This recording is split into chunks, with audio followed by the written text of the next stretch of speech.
ഹാലേലൂയാ, ഹാലേലൂയാ.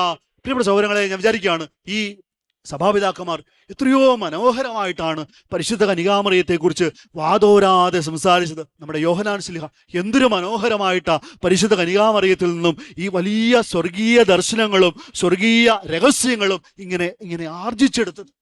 സഭയിലുണ്ടായിരുന്ന നമ്മുടെ പിതാക്കന്മാരെല്ലാം വലിയ ബോധ്യത്തിൽ നിന്നുകൊണ്ട്, വലിയ തിരിച്ചറിവിൽ നിന്നുകൊണ്ട് പരിശുദ്ധ അമ്മയെക്കുറിച്ച് ഇങ്ങനെ ഘോരഘോരം പ്രസംഗിച്ചപ്പോൾ, പ്രിയപ്പെട്ട സഹോദരങ്ങളെ, നമ്മളൊരു കാര്യം ഓർമ്മിക്കണം. നമ്മുടെ ജീവിതത്തിൽ നിന്ന് പരിശുദ്ധ അമ്മയെക്കുറിച്ചുള്ള എന്ത് നല്ല സ്മരണയാണ് നമുക്ക് ഈ ലോകത്തോട് പറയാനായിട്ടുള്ളത്.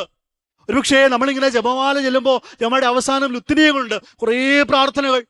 ഓരോ മനുഷ്യർക്ക് കിട്ടിയ വലിയ വിശ്വാസ ബോധ്യങ്ങൾ അവരിങ്ങനെ കോർത്തിണക്കി ഒരു ലുത്തനിയായിട്ട് നമ്മുടെ മുമ്പിലുണ്ട്. പ്രിയപ്പെട്ടവരെ, നമ്മുടെ ജീവിതത്തിൽ എന്താണ് പരിശുദ്ധ അമ്മയെക്കുറിച്ച് നമുക്ക് പറയാനുള്ളത്? എന്താ നമ്മൾക്ക് പരിശുദ്ധ അമ്മയെക്കുറിച്ച് പറയാനുള്ളത്? എന്താണ് ഒന്നും കൂടെ ഈ പരിശുദ്ധ ജപമാലയുടെ ഈ ലുത്തനിയോട് ചേർത്ത് വയ്ക്കാനായിട്ട് നിനക്കും എനിക്കുള്ളത്? വലിയൊരു ചിന്തയായിട്ട് നമ്മുടെ ഉള്ളിൽ കിടക്കട്ടെ. ഓരോ ദിവസവും ജപമാല പ്രാർത്ഥന മുടങ്ങാതെ ചെല്ലുന്നവരാണ് നമ്മൾ. എന്താണ് എനിക്ക് ഈ ജപമാലയോട് ചേർത്ത് വയ്ക്കാനായിട്ട് ഉള്ളത്? പ്രിയപ്പെട്ടവരെ, സഭാപിതാക്കന്മാരെല്ലാം വളരെ വളരെ സ്നേഹത്തോടെ ഇങ്ങനെ പരിശുദ്ധ അമ്മയെക്കുറിച്ച് പറയുന്നുണ്ട്. അതിൽ വിശുദ്ധ അംബ്രോസ് പരിശുദ്ധ അമ്മയെക്കുറിച്ച് പറയുന്നത് ഇങ്ങനെയാണ്: അവൾ വാഗ്ദാനത്തിൻ്റെ പേടകമാണ്. പ്രിയപ്പെട്ടവരെ, ഇതിനെക്കുറിച്ച് നമുക്ക് ഒരു അല്പം ധ്യാനിക്കാമെന്ന് വിചാരിക്കുന്നത്, പരിശുദ്ധ കന്യകാമറിയം വാഗ്ദാനത്തിൻ്റെ പേടകമാകുന്നത് എങ്ങനെയാണ്? ഇത് നമുക്ക് പഴയ നിയമത്തിലേക്ക് ഒന്ന് കടന്നു ചെല്ലണം. പഴയ നിയമത്തിൽ നമ്മൾ കാണുന്നുണ്ട്, പുറപ്പാട് പുസ്തകത്തിൽ 3-ാമത്തെ അധ്യായത്തിന്റെ 7-ാമത്തെ വാക്യത്തിൽ നമ്മളിങ്ങനെ കാണുന്നുണ്ട്. പുറപ്പാട് 3:7, ഈജിപ്തിലെ എൻ്റെ ജനത്തിൻ്റെ ക്ലേശങ്ങൾ ഞാൻ കണ്ടു. ഈജിപ്തിൽ എൻ്റെ ജനത്തിൻ്റെ ക്ലേശങ്ങൾ ഞാൻ കണ്ടു. ദൈവമായ കർത്താവ് ഇങ്ങനെ പറയാണ്, മോശയെ വിളിക്കുന്നതാണ് രംഗം. ഈജിപ്തിൽ എൻ്റെ ജനത്തിൻ്റെ ക്ലേശങ്ങൾ ഞാൻ കണ്ടു. എന്നിട്ട് എങ്ങനെയാണ് എൻ്റെ ജനമാകുന്നതും കൂടി പറയുന്നുണ്ട്. പുറപ്പാട് പുസ്തകത്തിൽ 6-ാമത്തെ അധ്യായത്തിന്റെ 7-ാമത്തെ വാക്യം ഇങ്ങനെയാണ് പറയുന്നത്: ഞാൻ നിങ്ങളെ എൻ്റെ ജനമായി സ്വീകരിച്ചു, ഞാൻ നിങ്ങളുടെ ദൈവമാണ്. പുറപ്പാട് പുസ്തകത്തിൽ 19-ാമത്തെ അധ്യായത്തിൽ ഒന്നെടുക്കാമോ? 19-ാമത്തെ അധ്യായം, പുറപ്പാട് പുസ്തകം 19-ാമത്തെ അധ്യായത്തിന്റെ 5-ാമത്തെ വാക്യം. പുറപ്പാട് 19:5, അതുകൊണ്ട് എൻ്റെ വാക്ക് കേൾക്കുകയും എൻ്റെ ഉടമ്പടി പാലിക്കുകയും ചെയ്താൽ എല്ലാ ജനതകളിലും വെച്ച് എനിക്ക് പ്രിയപ്പെട്ട എൻ്റെ സ്വന്തം ജനമായിരിക്കും. എന്തൊരു ഹൃദ്യമായിട്ടാ കർത്താവ് നമ്മോട് പറയുന്നത്. നിങ്ങൾ എൻ്റെ വചനം പാലിക്കുകയും എൻ്റെ ഉടമ്പടി ഇങ്ങനെ പാലിക്കുകയും ചെയ്താൽ എനിക്ക് ഏറ്റവും ഇഷ്ടപ്പെട്ട എൻ്റെ ജനമായിട്ട് നിങ്ങൾ മാറും. എനിക്ക് ഏറ്റവും ഇഷ്ടപ്പെട്ട എൻ്റെ ജനമായിട്ട് നിങ്ങൾ മാറും. പ്രിയപ്പെട്ടവരെ, അങ്ങനെ സ്വന്തം ജനമാക്കി, എൻ്റെ പ്രിയപ്പെട്ട ജനമാക്കി ദൈവം ഇങ്ങനെ ഇസ്രായേൽ ജനത്തെ മുമ്പോട്ട് കൊണ്ടുപോകുമ്പോൾ പിന്നെ നമ്മൾ കാണുന്നുണ്ട് പുറപ്പാട് പുസ്തകത്തിൽ 13-ാമത്തെ അധ്യായത്തിൽ, പുറപ്പാട് 13-ാമത്തെ അധ്യായത്തിൽ 21-ാമത്തെ വാക്യം. അവിടെ ഇങ്ങനെയാണ് ദൈവമായ കർത്താവ് മോശയോട് പറയാണ്: മോശേ, എനിക്ക് ഈ ജനത്തിൻ്റെ കൂടെ വരണം. എനിക്ക് ഈ ജനത്തിൻ്റെ കൂടെ വരണം. നോക്കിയേ, ആദ്യം ദൈവം പറയാണ്, എനിക്ക് ഈ ജനമുണ്ടല്ലോ, എൻ്റെ ജനത്തിന്റെ വേദന ഞാൻ കാണുകയാണ്. അതുകൊണ്ട് മോശേ, നീ അവിടെ കൂടെ ചെല്ലണം. അവിടെ എത്തി ചെന്നിട്ട് അവരെ തിരിച്ചു കൊണ്ടുവരണം. എവിടെ? വാഗ്ദത്ത ദേശത്തേക്ക്. വീണ്ടും പറയാണ്, ഞാൻ ഇവരുടെ ദൈവമാണ്, ഇവർ എൻ്റെ ജനമാണ്. കുറച്ച് പറയാണ്, എനിക്ക് ഈ ജനത്തിന്റെ കൂടെ നടക്കണം. നമ്മൾ വചനത്തിൽ കാണുന്നുണ്ട്, പ്രിയപ്പെട്ടവരെ, പകൽ മേഘസമമായും രാത്രിയിൽ അഗ്നിത്തൂണായും ഇങ്ങനെ ജനത്തിന്റെ കൂടെ നടക്കുന്ന ഒരു ദൈവം. കുറച്ചുകൂടി കഴിയുമ്പോൾ നമ്മൾ കാണുന്നുണ്ട് പുറപ്പാട് പുസ്തകത്തിൽ 25-ാമത്തെ അധ്യായത്തിന്റെ 8 മുതലുള്ള വാക്യങ്ങൾ. പുറപ്പാട് 25:8 നമ്മൾ കാണുന്നുണ്ട്. അവിടെ ദൈവം മോശയോട് പറയാണ്, മോശേ, എനിക്ക് ഈ ജനത്തിന്റെ കൂടെ വസിക്കാൻ ഒരു കൂടാരം ഉണ്ടാക്കണം. എനിക്ക് ഈ ജനത്തിന്റെ കൂടെ വസിക്കാൻ ഒരു കൂടാരം ഉണ്ടാക്കണം. എന്നിട്ട് കൂടാരത്തിന്റെ നിർമ്മിതിയെക്കുറിച്ച് വളരെ മനോഹരമായി കർത്താവ് ഇങ്ങനെ പറയുന്നുണ്ട്. 25 മുതലുള്ള അധ്യായങ്ങൾ നമ്മൾ കാണുന്നുണ്ട് ഇങ്ങനെ കൂടാര നിർമ്മാണത്തെക്കുറിച്ചുള്ള മനോഹരമായ കാര്യങ്ങൾ. കൂടാരം എങ്ങനെ ഉണ്ടാക്കണം, ഇത്ര മഴ വീതി ഉണ്ടാവണം, ഇത്ര ഉയരം ഉണ്ടാകണം, വളരെ കൃത്യമായി കർത്താവ് ഇങ്ങനെ പറഞ്ഞ് മോശയെ കൂടാരം ഉണ്ടാക്കാനായിട്ട് ഇങ്ങനെ ബോധ്യപ്പെടുത്തുകയാണ്, പറഞ്ഞ് മനസ്സിലാക്കി കൊടുക്കുകയാണ്. പ്രിയപ്പെട്ടവരെ, അങ്ങനെ മുമ്പോട്ട് പോകുമ്പോൾ വീണ്ടും കാണുന്നുണ്ട് പുറപ്പാട് പുസ്തകത്തിൽ 40-ാമത്തെ അധ്യായത്തിന്റെ 2-ാമത്തെ വാക്യത്തിൽ ഈ കൂടാരം നിങ്ങൾ ഇന്ന മാസം ഇന്ന സമയത്ത് കൃത്യം പറയുന്നുണ്ട്. പുറപ്പാട് പുസ്തകം 40-ാമത്തെ അധ്യായത്തിന്റെ 2-ാമത്തെ വാക്യം ഇങ്ങനെയാണ്: 1-ാം മാസത്തിന്റെ 1-ാം ദിവസം നിങ്ങൾ ഈ കൂടാരം, സമാഗമ കൂടാരം സ്ഥാപിക്കണം, സാക്ഷ്യപേടകം അതിനുള്ളിൽ സ്ഥാപിക്കണം. പുറപ്പാട് 40:17 നമ്മൾ കാണുന്നുണ്ട്, മോശ ഈ കൂടാരം സ്ഥാപിച്ചു, അതിൽ സാക്ഷ്യപേടകം സ്ഥാപിച്ചു. ഇവിടെ ഇനി ഒന്ന് ശ്രദ്ധിച്ചു കേൾക്കാം. അപ്പോ നമ്മൾ കാണുന്നുണ്ട്, ഒരു ജനത്തെ സ്വന്തം ജനമാക്കി ദൈവം ഇങ്ങനെ ചേർത്ത് പിടിച്ചു, അവരുടെ കൂടെ നടക്കണമെന്ന് പറഞ്ഞു. ആദ്യമേ അവരുടെ കൂടെ പകൽ മേഘത്തൂണായും രാത്രിയിൽ അഗ്നിസ്തംഭമായും അവരുടെ കൂടെ നടന്നിരുന്ന ദൈവം എനിക്ക് അവരുടെ കൂടെ ആയിരിക്കണമെന്ന്, എനിക്ക് അവരുടെ കൂടെ വസിക്കണമെന്ന് പറഞ്ഞ് ഒരു കൂടാരം ഉണ്ടാക്കാനായിട്ട് ആവശ്യപ്പെട്ടു. ആ കൂടാരത്തിൽ ഞാൻ വസിക്കാം എന്ന് പറഞ്ഞ് മോശയെ കൊണ്ടൊരു കൂടാരം ഉണ്ടാക്കി. മോശ കൂടാരം പ്രതിഷ്ഠിച്ചു. ശ്രദ്ധിച്ചേ, പുറപ്പാട് പുസ്തകത്തിൽ 40-ാമത്തെ അധ്യായത്തിന്റെ 17-ാമത്തെ വാക്യത്തിൽ കൂടാരം സ്ഥാപിച്ചു. ഈ കൂടാരത്തിൽ 3 കാര്യങ്ങളാണ് ഉള്ളത് എന്നാണ് പറയുന്നത്. 3 കാര്യങ്ങൾ എന്തൊക്കെയാണ് ഉണ്ടായിരുന്നത്? ഒന്ന്, സ്വർഗത്തിൽ നിന്ന് പൊഴിക്കപ്പെട്ട മന്നയുണ്ട്, 10 കൽപ്പനകളുണ്ട്, അഹറോന്റെ തളിർത്ത വടിയുണ്ട്. വാഗ്ദാന പേടകത്തെക്കുറിച്ച് വചനം പറഞ്ഞു, അത് അതിമനോഹരമായിരുന്നു. കാരണം സ്വർണം കൊണ്ടൊക്കെ ഇങ്ങനെ സ്വർണം കൊണ്ടൊക്കെ ഉണ്ടാക്കി, അതിനുശേഷം കെരൂബുകളൊക്കെ നിർത്തി വളരെ മനോഹരമായി പ്രതിഷ്ഠിച്ച ഒന്നായിരുന്നു ഈ വാഗ്ദാന പേടകം. പിന്നെ അതിൽ ഏറ്റവും വലിയ സവിശേഷതയാണ് കർത്താവിൻ്റെ സാന്നിധ്യം ആ വാഗ്ദാന പേടകത്തിന്റെ മീതെ ഇങ്ങനെ എപ്പോഴും ഉണ്ടായിരുന്നു. വാഗ്ദാന പേടകത്തിന് മീതെ കർത്താവിൻ്റെ സാന്നിധ്യം അതെപ്പോഴും ഇങ്ങനെ ആവരണം ചെയ്തു. പ്രിയപ്പെട്ട സഹോദരങ്ങളെ, ഒന്ന് ശ്രദ്ധിച്ചു കേട്ടെ. ഈ വാഗ്ദാന പേടകത്തിലുണ്ടായിരുന്ന 3 കാര്യങ്ങൾ. ഒന്ന് 10 കൽപ്പനകൾ. ഇവിടെ പരിശുദ്ധ അമ്മയിലേക്ക് വരുമ്പോൾ നമ്മൾ കാണുന്നുണ്ട്, ഈ 10 കൽപ്പനകളുടെ പൂർത്തീകരണമായ ഈശോ മിശിഹ ഈ പരിശുദ്ധ അമ്മയിൽ നിന്നാണ് വന്നത്. 10 കൽപ്പനകളുടെ പൂർത്തീകരണമായ ഈശോ മിശിഹ, ഈ നിയമങ്ങളുടെ എല്ലാം പൂർത്തീകരണമായ ഈശോ മിശിഹ കടന്നു വന്നത് ഈ പരിശുദ്ധ കന്യാമറിയത്തിൽ നിന്നാണ്. പ്രിയപ്പെട്ടവരെ, അവൾ വാഗ്ദാന പേടകമാണ്. ചൊല്ലി പറഞ്ഞേ ഹല്ലേലൂയ. പ്രിയപ്പെട്ടവരെ, ഈശോ തന്റെ പരസ്യജീവിതത്തിന് അവസാനം എല്ലാവർക്കുമായി ഒരു കൽപ്പന കൊടുത്തു. ഞാൻ നിങ്ങൾക്ക് ഏറ്റവും പ്രധാനപ്പെട്ട ഒരു കൽപ്പന നൽകുകയാണ്. കൽപ്പന ഇതാണ്: നിങ്ങൾ സ്നേഹിക്കണം. മത്തായിയുടെ സുവിശേഷം നമ്മൾ കാണുന്നുണ്ട്. മത്തായിയുടെ സുവിശേഷം 5-ാമത്തെ അധ്യായത്തിന്റെ 17-ാമത്തെ വാക്യം: ഞാൻ വന്നത് നിയമത്തെയോ പ്രവാചകന്മാരെയോ ഒന്നും ഇല്ലാണ്ടാക്കാനോ ഒന്നും തിരസ്കരിക്കാനോ ഒന്നുമല്ല, മറിച്ച് ഇതെല്ലാം പൂർത്തിയാക്കാൻ വേണ്ടിയിട്ടാണ് വന്നത്. എല്ലാം പൂർത്തിയാക്കാനാണ് വന്നത്. എന്നിട്ടാ പറയുന്നത്, ഞാൻ പുതിയ കൽപ്പന നൽകുന്നു. പുതിയ കൽപ്പന ഇതാണ്: ഞാൻ നിങ്ങളെ സ്നേഹിച്ചതുപോലെ നിങ്ങൾ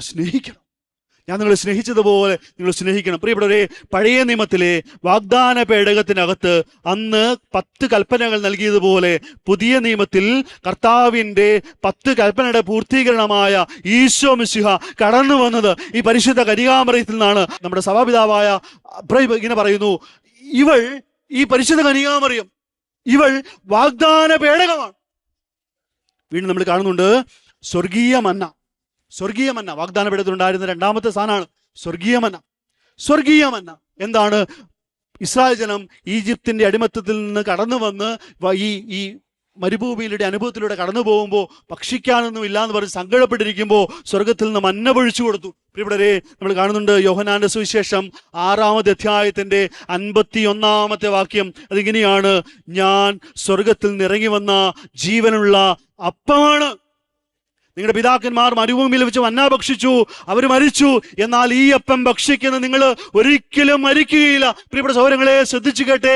പഴയ നിയമത്തിലെ വാഗ്ദാന പേടകത്തിൽ മന്നയുണ്ടായിരുന്നു. ആ മന്ന പുതിയ നിയമത്തിൽ ഈശോ മിശിഹ എന്ന ഒരിക്കലും മരിക്കാത്ത, നിനക്ക് ജീവനുള്ള അപ്പം നൽകുന്ന, സ്വർഗീയ ജീവിതത്തിലേക്ക് നിന്നെ കൈപിടിച്ച് നയിക്കുന്ന, ഒരിക്കലും നിന്നെ മരണത്തിലേക്ക് തള്ളിവിടാത്ത, നിത്യജീവൻ നൽകുന്ന അപ്പമായ ഈശോ മിശിഹ കടന്നു വന്നത് പരിശുദ്ധ കന്യാമറിയത്തിൽ നിന്നാണ്. അതുകൊണ്ട് അവൾ വാഗ്ദാനത്തിന്റെ പേടകമാണ്. ചൊല്ലി പറഞ്ഞേ ഹല്ലേലൂയ. 3 നമ്മൾ കാണുന്നുണ്ട്. ഈ വാഗ്ദാന പേടകത്തിലുണ്ടായിരുന്ന 3-ാമത്തെ സംഭവം അത് അഹറോന്റെ തളിർത്ത വടിയാണ്. എന്താണ് അഹറോന്റെ വടിയുടെ പ്രത്യേകത? ഈ അഹറോന്റെ വടി അവിടെ പ്രതിഷ്ഠിച്ച കാരണം പൗരോഹിത്യത്തിന്റെ അധികാരത്തെ സൂചിപ്പിക്കുന്ന സഭാപിതാക്കന്മാർ. പൗരോഹിത്യ അധികാരം, പ്രധാന പുരോഹിതന്റെ അധികാരദണ്ഡ്, അതാണ് ഈ അഹറോന്റെ തളിർത്തവടി. പ്രിയപ്പെട്ടവരെ, പുതിയ നിയമത്തിൽ ഹെബ്രായികളുടെ ലേഖനത്തില് 8-ാമത്തെ അധ്യായത്തിന്റെ 1 മുതലുള്ള വാക്യം നമ്മൾ കാണുന്നുണ്ട്. സ്വർഗത്തിൽ മഹിമയുടെ സിംഹാസനത്തിന്റെ വലതുഭാഗത്ത് ഒരു പ്രധാന പുരോഹിതൻ നമുക്കുണ്ട്. സ്വർഗത്തിൽ മഹിമയുടെ വലതുഭാഗത്ത് ഒരു പ്രധാന പുരോഹിതൻ നമുക്കുണ്ട്.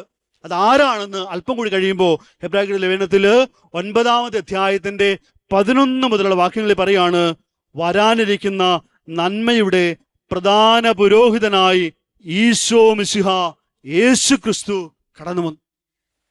യേശു ക്രിസ്തു കടന്നു വന്നു. പ്രധാന പുരോഹിതനായി യേശു ക്രിസ്തു കടന്നു വന്നു. ഒന്നിച്ചിട്ട് പറഞ്ഞേ ഹല്ലേലൂയ. ചേർന്ന് പറഞ്ഞേ ഹല്ലേലൂയ. ചേർന്ന് പറഞ്ഞേ ഹല്ലേലൂയ. പ്രിയരെ, പറയാൻ ആഗ്രഹിച്ച എന്തെന്നറിയാമോ? പഴയ നിയമത്തിൽ വാഗ്ദാന പേടകത്തിലുണ്ടായ 3 കാര്യങ്ങൾ, 10 കൽപ്പനകൾ, മന്ന, അഹരോന്റെ തഴുത്തവടി, ഈ 3 കാര്യങ്ങളുടെയും പൂർത്തീകരണം ഈശോ മിശിഹായിൽ നമ്മൾ കാണുമ്പോൾ പ്രിയപ്പെട്ടവരെ, സഭാപിതാവ് നമ്മോട് പറയാണ്, ഇവൾ പരിശുദ്ധ കന്യകാമറിയം വാഗ്ദാനത്തിന്റെ പേടകമാണ്. പ്രിയപ്പെട്ട സഹോദരങ്ങളെ, ഈ ചിലപ്പോൾ തോന്നാറുണ്ട്, ഈ പരിശുദ്ധ അമ്മയെക്കുറിച്ച് ധ്യാനിക്കും തോറും നമ്മുടെ ഉള്ളിൽ വലിയ സന്തോഷമോ വലിയ ആനന്ദമോ ഒക്കെ കടന്നു വരും. കാരണം ഓരോരുത്തർക്കും വലിയ ഒരു വ്യക്തിപരമായ അനുഭവം ഈ പരിശുദ്ധ കന്യകാമറിയത്തിൽ നമുക്ക് ലഭിക്കും. കാരണം അത്രത്തോളം നമ്മളിങ്ങനെ ചേർത്ത് പിടിക്കുന്ന ഒരു അനുഭവം. പ്രിയപ്പെട്ട, നമ്മൾ പറഞ്ഞു വാഗ്ദാനത്തിന് പേടകമാണ്, വാഗ്ദാനത്തിന് പേടകം. പ്രിയപ്പെട്ടവരെ, ഞാൻ ചിലപ്പോൾ വിചാരിക്കാറുണ്ട്, പരിശുദ്ധ അമ്മയെക്കുറിച്ച് വാതോരാതെ സംസാരിക്കാൻ നമുക്ക് പറ്റുമ്പോൾ ഈ അമ്മയുടെ ജീവിതത്തിൽ നിന്നും എന്തെങ്കിലുമൊക്കെ മൂല്യങ്ങൾ നമ്മുടെ ജീവിതത്തോട് ചേർത്ത് വെക്കാൻ പറ്റണമെന്നുള്ളത് ഓരോ ക്രിസ്ത്യാനിയുടെയും അവകാശമല്ലേ? പ്രിയപ്പെട്ടവരെ, നമുക്ക് ഈ പരിശുദ്ധ കന്യകാമറിയത്തെ ഒരമ്മയായിട്ടോ വാഗ്ദാനത്തിന്റെ പേടകമായിട്ടോ ഒക്കെ സ്വീകരിക്കാൻ ബുദ്ധിമുട്ടുള്ള ഒരു കാലഘട്ടത്തിലൂടെ നമ്മൾ കടന്നു പോകുന്നു. പലരും പരിശുദ്ധ അമ്മയെ ബഹുമാനിക്കാതെ ആദരിക്കാതെ ഇങ്ങനെ കടന്നു പോകുന്ന ഒരു കാലഘട്ടത്തിലൂടെയാ നമ്മൾ കടന്നു പോകുന്നത്. പ്രിയപ്പെട്ടവരെ, അമ്മയെ സ്വീകരിക്കാനായിട്ട് ബുദ്ധിമുട്ട് അത് ഇന്നലെ തുടങ്ങിയതാ. അമ്മയെ ആദ്യമേ സ്വീകരിക്കാനുണ്ടായ നമ്മുടെ പ്രിയപ്പെട്ട യോസേപ്പ് പിതാവിനും ഇതുപോലെ ഒരു കൺഫ്യൂഷൻ ഉണ്ടായി. കൺഫ്യൂഷൻ ഇതാണ്, ഇവളെ സ്വീകരിക്കണോ വേണ്ടയോ, വലിയൊരു കൺഫ്യൂഷനാണ്. പാവം നമ്മുടെ യോസേപ്പ് പിതാവ് ഒരു രാത്രി മുഴുവൻ കിടന്നും മറിഞ്ഞും ഒക്കെ ആലോചിച്ചു. ഭയങ്കര ആലോചനയായിരുന്നു. ആലോചന അവസാനം യോസേപ്പ് പിതാവ് ഇങ്ങനെ തീരുമാനമെടുത്തു, ആരോടും പറയണ്ട, സ്കൂട്ടായിട്ട് നൈസായിട്ട് അവളെ ഒഴിവാക്കിയേക്കാം, വളരെ നൈസായിട്ട് ഒഴിവാക്കിയേക്കാം, നമ്മളൊക്കെ ചെയ്യുന്ന പോലെ നൈസായിട്ട് അങ്ങോട്ട് തേച്ചിട്ട് പോയേക്കാം എന്ന് നമ്മുടെ യോസേപ്പ് പിതാവ് അങ്ങോട്ട് വിചാരിച്ച് ആ രാത്രിയിൽ സുഖസുന്ദരമായി കിടന്നുറങ്ങാനായിട്ട് അങ്ങോട്ട് കിടന്നു. ആ രാത്രിയിൽ തന്നെ സ്വർഗം ആ കൺഫ്യൂഷൻ ഒരു മറുപടി കൊടുത്തു. നീ അവളെ സ്വീകരിക്കാൻ ശങ്കിക്കേണ്ട. എന്റെ പ്രിയപ്പെട്ട സഹോദരങ്ങളെ, നിങ്ങളുടെയും എന്റെയൊക്കെ ഉള്ളിൽ ഒരു കുഞ്ഞു സംശയം ഈ പരിശുദ്ധ കന്യകാമറിയത്തേക്ക് ഉണ്ടായാൽ, പരിശുദ്ധ കന്യകാമറിയത്തെ കുറിച്ച് നിന്റെ ഉള്ളിലോ എൻ്റെ ഉള്ളിലോ ഒരു കുഞ്ഞു സംശയം ഉണ്ടായാൽ, നീ ചെയ്യേണ്ട ഒരു കാര്യം, നീ അത് സ്വർഗത്തിനോട് ചോദിക്കുക, നിനക്ക് ഉത്തരം ലഭിക്കുമെന്നുള്ളത് ഉറപ്പാണ്. പ്രിയപ്പെട്ട സഹോദരങ്ങളെ, സംശയങ്ങൾ അത് ദൂരീകരിക്കുന്നത് സ്വർഗമാണ്. സ്വർഗമെന്ന് അറ്റസ്റ്റ് ചെയ്തു. നീ ഇവളെ സ്വീകരിക്കാനായിട്ട് ശങ്കിക്കേണ്ട. കാരണം ഇവൾ നിറഞ്ഞത് പരിശുദ്ധാത്മാവിലാണ്, ഇവൾ നിറയുന്നത് പരിശുദ്ധാത്മാവിന്റെ കൃപകൾ കൊണ്ടാണ്. അതുകൊണ്ട് നീ ഇവളെ സ്വീകരിക്കാനായിട്ട് ശങ്കിക്കേണ്ട കേട്ടോ. Don't worry. അവന്റെ കൺഫ്യൂഷൻ തീർന്നു. അവളെ ഭാര്യയായിട്ട് സ്വീകരിച്ചു. പ്രിയപ്പെട്ടവരെ, നമുക്ക് ഈ അമ്മയെ ഇങ്ങനെ ചേർത്ത് പിടിക്കാനും മാറോടണയ്ക്കാനും ആ അമ്മയുടെ തിരുഹൃദയത്തോട്, വിമല ഹൃദയത്തോട് ചേർന്ന് നിൽക്കാനും ഒക്കെ സാധിക്കുമ്പോഴാണ് ഇത് വലിയ ദൈവാനുഭവമായിട്ട് മാറുന്നത്. പരിശുദ്ധ അമ്മയെ എൻ്റെയും നിങ്ങളുടെയൊക്കെ അമ്മയായിട്ട് സ്വീകരിക്കാനായിട്ട് പറ്റുന്നത് ഈ അമ്മയെക്കുറിച്ച് നല്ല ബോധ്യങ്ങൾ ഉള്ളിൽ നിറയുമ്പോഴാണ്. പ്രിയപ്പെട്ട സഹോദരങ്ങളെ, പറഞ്ഞേ ഹല്ലേലൂയ, ഹല്ലേലൂയ. ലയോ 13 മാർപ്പാപ്പ പരിശുദ്ധ അമ്മയെക്കുറിച്ച് പറഞ്ഞത് ഇങ്ങനെയാണ്: പരിശുദ്ധ കന്യകാമറിയം നല്ലൊരു അമ്മയാണ്. നമുക്ക് ആവശ്യമുള്ളപ്പോഴെല്ലാം, അവളുടെ സഹായം ആവശ്യമുള്ളപ്പോഴെല്ലാം നമ്മുടെ അടുത്തേക്ക് അമ്മ ഓടിയെത്തും. ഇവിടെ ഞാനൊരു കുഞ്ഞു സംഭവം നിങ്ങളോട് പറയാം. കഴിഞ്ഞ വർഷം മാർച്ച് മാസം ഞാനിപ്പോൾ കണ്ണൂര് ഞങ്ങളുടെ സെമിനാറിലാണ്. ഞാൻ സെമിനാറിലെ പിള്ളേരെ പഠിപ്പിച്ചുകൊണ്ടിരിക്കുകയാണ്. അപ്പോൾ ആ സെമിനാറിൽ പഠിച്ചുകൊണ്ടിരുന്ന അതിന് മുമ്പത്തെ വർഷം പരീക്ഷ എഴുതിയ ഒരു കുഞ്ഞ് വളരെ പ്രത്യേകമായ ഒരു സാഹചര്യത്തിൽ ഒരു വിഷയത്തിന് തോറ്റു. അപ്പോൾ ഈ +2 തോക്കുമ്പോൾ നമുക്ക് സേ പരീക്ഷ എന്ന് പറഞ്ഞ പരിപാടി ഇല്ല. പിറ്റത്തെ വർഷമാണ് നമുക്ക് എഴുതിയെടുക്കാൻ പറ്റുക. അപ്പോൾ ആ കുഞ്ഞ് നല്ല പ്രാർത്ഥിക്കുന്ന ഒരു കുഞ്ഞാണ്. ഒരു പ്രത്യേക സാഹചര്യത്തിലാണ് ഒരു വിഷയത്തിന് തോറ്റത്. അപ്പോൾ ഞങ്ങൾക്കെല്ലാം ആ കുഞ്ഞിനോട് ഭയങ്കര സ്നേഹമാണ്, ഇഷ്ടമാണ്. അതുകൊണ്ട് ഞങ്ങളിങ്ങനെ തീരുമാനിച്ചു, ആ കുഞ്ഞ് ഒരു വിഷയത്തിലേ തോറ്റുള്ളൂ, അവൻ പഠനം കണ്ടിന്യൂ ചെയ്യട്ടെ. അടുത്ത വർഷം മാർച്ച് മാസം, അത് 2025 മാർച്ച് മാസം അവന് മറ്റു പിള്ളേരുടെ കൂടെ പരീക്ഷ എഴുതാം, അവൻ ഉറപ്പായിട്ടും ജയിക്കും. പ്രിയപ്പെട്ടവരെ, ഞങ്ങൾ തീരുമാനിച്ചു അവനെ പഠനത്തിൻ്റെ മുമ്പോട്ടുള്ള ഘട്ടത്തിലേക്ക് ഞങ്ങൾ കടത്തിവിട്ടു. നല്ല റിപ്പോർട്ടൊക്കെ കൊടുത്തു. അങ്ങനെ മുമ്പോട്ട് പോവാൻ അങ്ങനെ ഒരു ഡിസംബർ മാസമൊക്കെ എത്തിയപ്പോൾ ഞാൻ ഇവനെ വിളിച്ചു. എന്നിട്ട് പറഞ്ഞു, മോനെ നീ രജിസ്റ്റർ ചെയ്യണം, പരീക്ഷയ്ക്ക് രജിസ്റ്റർ ചെയ്യണം. അപ്പോൾ അവൻ പറഞ്ഞു, അച്ഛാ ചെയ്യാം. അങ്ങനെ മാസങ്ങൾ കടന്നുപോയി. ഫെബ്രുവരി മാസം ഒരു പകുതിയായപ്പോൾ ഈ പയ്യൻ, അവൻ ആന്ധ്രയിലാണ് പഠിച്ചുകൊണ്ടിരിക്കുന്നത് ആ സമയത്ത്, എന്നെ വിളിച്ചിട്ട് പറയാണ്, അച്ഛാ ഞാൻ അടുത്ത ആഴ്ച കണ്ണൂരേക്ക് വരാണ് പരീക്ഷ എഴുതാനായിട്ട്. ഞാൻ പറഞ്ഞു, മോനെ വരൂ. വളരെ സന്തോഷത്തോടെ ഞാൻ അവനെ സ്വീകരിച്ചു. അവൻ സെമിനാരി വന്നപ്പോൾ എന്നോട് ചോദിച്ചു, അച്ഛാ ഹാൾ ടിക്കറ്റ് വന്നോ? ഞാൻ പറഞ്ഞു, മോനെ ഇല്ല, ഹാൾ ടിക്കറ്റ് നീയല്ല രജിസ്റ്റർ ചെയ്ത്, നിന്റെ അടുത്തേക്കല്ലേ വരേണ്ടത്. അപ്പോഴാണ് എന്നോട് ആ സത്യം പറയുന്നത്, അച്ഛൻ ഞാൻ രജിസ്റ്റർ ചെയ്തിട്ടില്ല.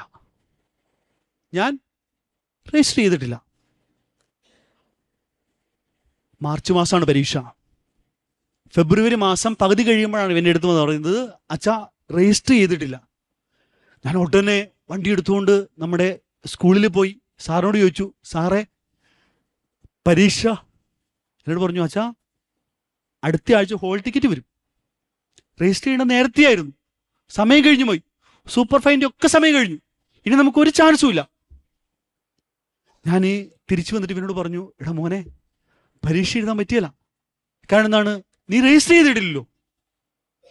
പ്രിയപ്പെട്ടവരെ, ഫെബ്രുവരി മാസം ഒരു 15 കഴിഞ്ഞപ്പോഴാണ് ഈ സംഭവിക്കുന്നത്. ഞാൻ ഉടനെ കണ്ണൂർ എഡ്യൂക്കേഷൻ ഓഫീസിലൊക്കെ വിളിച്ചു ചോദിച്ചു, എന്തെങ്കിലും മാർഗം? കേട്ടവരോട് ചോദിച്ചു, ഇങ്ങനെ പൊട്ടനാണോ? നേരത്തെ രജിസ്റ്റർ ചെയ്യേണ്ടതല്ലേ? ചെയ്യാത്ത ഇനി നമുക്ക് എന്ത് ചെയ്യാൻ പറ്റും? ഈ അവസാന നിമിഷം നമുക്കൊന്നും ചെയ്യാൻ സാധിക്കില്ല, നോട്ട് പോസിബിൾ.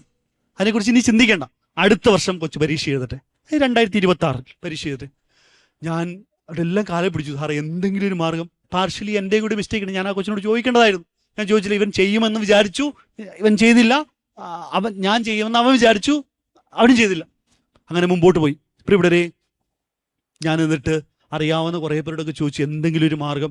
അപ്പം എന്നോട് പറഞ്ഞു, ഒരു പക്ഷേ തിരുവനന്തപുരത്ത് പോയി എഡ്യൂക്കേഷൻ മിനിസ്റ്ററെ നേരിട്ട് കണ്ട് ഒരു ആപ്ലിക്കേഷൻ കൊടുത്താൽ, ഒരു നിവേദനം കൊടുത്താൽ ചിലപ്പോൾ കേൾക്കുമായിരിക്കും. പ്രിയപ്പെട്ടവരെ, ഞാൻ എൻ്റെ ഇവിടുത്തെ സെമിനാറിലെ ഒരു ബ്രദറിനെ, സീനിയറായിട്ടുള്ള റീജൻ്റ് ബ്രദറിനെ പറഞ്ഞു വിട്ടു, മോനെ നീ അവിടം വരെ പോകണം.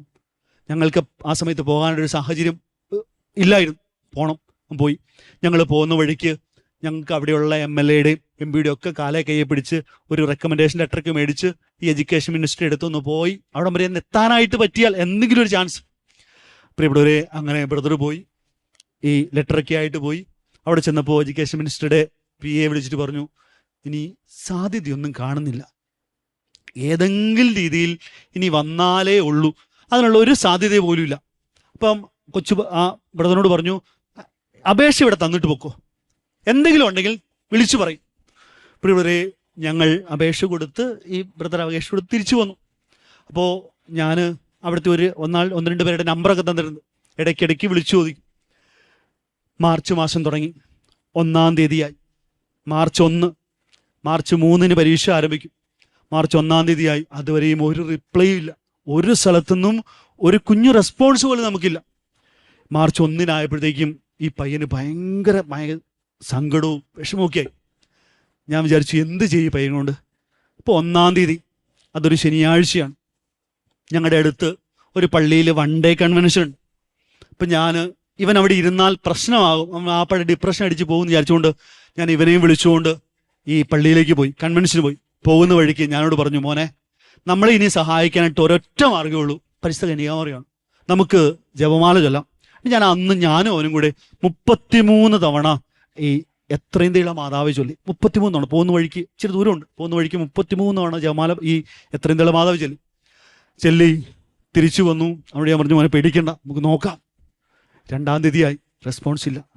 3-ാം തീയതിയായി, കൊച്ചിൻ്റെ പരീക്ഷ അന്ന, റെസ്പോൺസ് ഇല്ല. എനിക്കും ആ പാടെ ഭയങ്കര ഡിപ്രഷൻ തോന്നി. കാരണം നമ്മൾ ഇത്രയും പ്രാർത്ഥിച്ചിട്ടും ഒരു തരത്തിലുള്ള റെസ്പോൺസ് എവിടുന്നും കിട്ടുന്നില്ലല്ലോ. ഞാൻ അന്ന് വൈകുന്നേരം, അതായത് 3-ാം തീയതി, അന്ന് അവൻ പരീക്ഷയ്ക്ക് പോകേണ്ട അന്ന് അവൻ പരീക്ഷയ്ക്ക് പോകാതെ ഡിപ്രഷൻ അടിച്ച് സെമിനാരിൽ ഇരിക്കുന്ന സമയത്ത് ഞങ്ങളുടെ തൊട്ട് താഴെയുള്ള പള്ളിയിൽ ഞാൻ ഇവനെ കൂട്ടിക്കൊണ്ട് പോയിട്ട് പറഞ്ഞു, എടാ മോനെ സാരമില്ല, ഇനി അടുത്ത വർഷം ആയിരിക്കും എഴുതാൻ ദൈവത്തിൻ്റെ പദ്ധതി, സാരമില്ല, ഇനി അതൊന്നും അങ്ങോട്ട് ആശ്വസിക്കുക, നമുക്ക് പ്രാർത്ഥിക്കാമെന്ന് പറഞ്ഞ് ഞാൻ അവനെ കൂട്ടിക്കൊണ്ട് താഴത്തെ പള്ളിയിൽ പോയി ചെന്ന് പ്രാർത്ഥിച്ചു. എൻ്റെ മനസ്സ് ഭയങ്കരമായിട്ട് കലുഷിതമാണ്. കാരണം ഇത്രയും പ്രാർത്ഥിച്ചിട്ട് ഒരു റെസ്പോൺസും കിട്ടിയില്ലല്ലോ. ഇപ്പോൾ ഇവിടെ 3 കഴിഞ്ഞു. 4-ാമത്തെ ദിവസം ഒരു ഉച്ചയായപ്പോൾ എൻ്റെ സ്കൂളിൽ നിന്ന് ഹെഡ് മാസ്റ്റർ എന്നെ വിളിച്ചിട്ട് ചോദിക്കുകയാണ്, അച്ഛന് മെയിൽ വല്ലതും വന്നോ?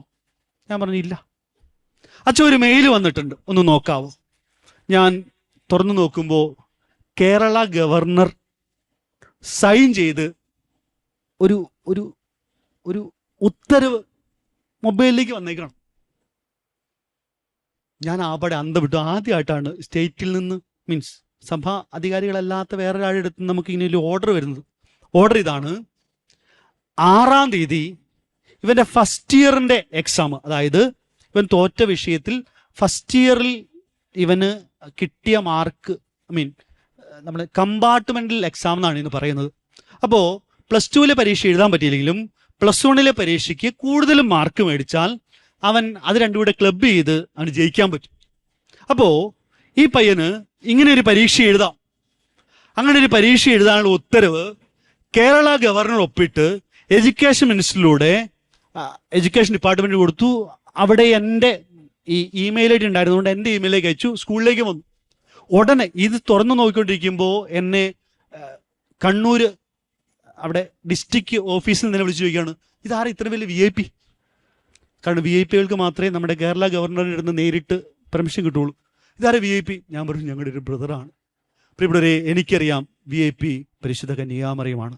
കാരണം ഒരു തരത്തിലും ആ പയ്യന് പരീക്ഷ എഴുതാനായിട്ട് സാധ്യത ഇല്ലാതിരുന്ന സമയത്ത് 33 തവണ ജപമാല പ്രാർത്ഥന ചൊല്ലി, അല്ലെങ്കിൽ പരിശുദ്ധ അമ്മയോട് പ്രാർത്ഥിച്ച് എത്രയും നല്ല മാതാവ് ചൊല്ലിക്കഴിഞ്ഞപ്പോൾ സ്വർഗം തുറന്ന് ആ പയ്യന് പരീക്ഷ എഴുതി ജയിക്കാനുള്ള കൃപ പരിശുദ്ധ അമ്മ കൊടുത്തെങ്കിൽ ഞാനൊരു കാര്യം വിശ്വസിക്കുന്നു, ലിയോ 13-ാമൻ മാർപ്പാപ്പയോട് ചേർന്ന് നിന്നുകൊണ്ട് ഏത് സമയത്ത് അമ്മയുടെ സാന്നിധ്യം നമുക്ക് ആവശ്യമുണ്ടോ ആ സമയത്ത് നമ്മുടെ അടുത്ത് വന്ന് അവൾ നമ്മളെ സഹായിക്കും.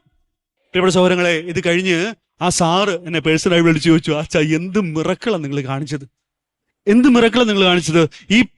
ഈ സ്കൂളിന്റെ ചരിത്രത്തിൽ ഇങ്ങനെ ഒരു ഉത്തരവ് ആദ്യമായിട്ടാണ്. ആ സാർ ആ ഉത്തരവ് എടുത്ത് വെച്ചിട്ടുണ്ട്. എൻ്റെ മൊബൈൽ ഫോണിലുണ്ട്, ഞാൻ കളഞ്ഞിട്ടില്ല. എൻ്റെ മൊബൈൽ ഫോണിലുണ്ട് ആ ഉത്തരവ്. ഞാൻ ഇന്ന് രാവിലെ കൂടെ എടുത്ത് നോക്കി. 4-ാം തീയതിയാ, മാർച്ച് 4-ാം തീയതി ഉച്ചയ്ക്ക് 10 മണിയായപ്പോൾ രാവിലെ 10 മണിയായപ്പോൾ വന്ന മെയിൽ ഞാൻ എപ്പോഴും ചോദിച്ചിട്ടുണ്ട്. ഈ സാറിനോട് പറഞ്ഞു, അച്ഛാ ചരിത്രത്തിൽ ആദ്യമായിട്ടാണ് ഇങ്ങനെ ഒരാൾക്ക് ഒരു പെർമിഷൻ കൊടുക്കുന്നത് കാണുന്നത്. പ്രിയപ്പെട്ടവരെ, പരിശുദ്ധ അമ്മയ്ക്ക് ഇടപെടാൻ പറ്റാത്ത ഏതെങ്കിലുമൊക്കെ മാർഗമുണ്ടോ നിങ്ങൾ വിചാരിക്കുന്നുണ്ടോ? നിങ്ങളുടെ ജീവിതത്തിന്റെ ഏത് ഇരുളടഞ്ഞ മേഖലയിലേക്കും പരിശുദ്ധ കന്യകാമറിയത്തിന് കടന്നു വരാൻ പറ്റുമെന്ന് പ്രിയപ്പെട്ട സഹോദരങ്ങളെ ഞാൻ വിശ്വസിക്കുന്നു. നിങ്ങൾ വിശ്വസിക്കുന്നുണ്ടോ? പരിശുദ്ധ കന്യകാമറിയം നല്ലൊരു അമ്മയാണ്. നമുക്ക് അവരുടെ സാന്നിധ്യം ആവശ്യമുള്ളപ്പോഴെല്ലാം നമ്മുടെ അടുത്തേക്ക് അമ്മ ഓടിയെത്തും. നമ്മുടെ പിതാവ് പറഞ്ഞതുപോലെ ആ കുഞ്ഞിന് അമ്മയുടെ സാന്നിധ്യം ആവശ്യമുണ്ടെന്ന് അറിയുമ്പോൾ ഓടിച്ചെല്ലാനും കെട്ടിപ്പിടിക്കാനും പ്രിയപ്പെട്ട സഹോദരങ്ങളെ ഒരമ്മയുണ്ട് എന്നുള്ളത് വലിയൊരു ബോധ്യമാണ്.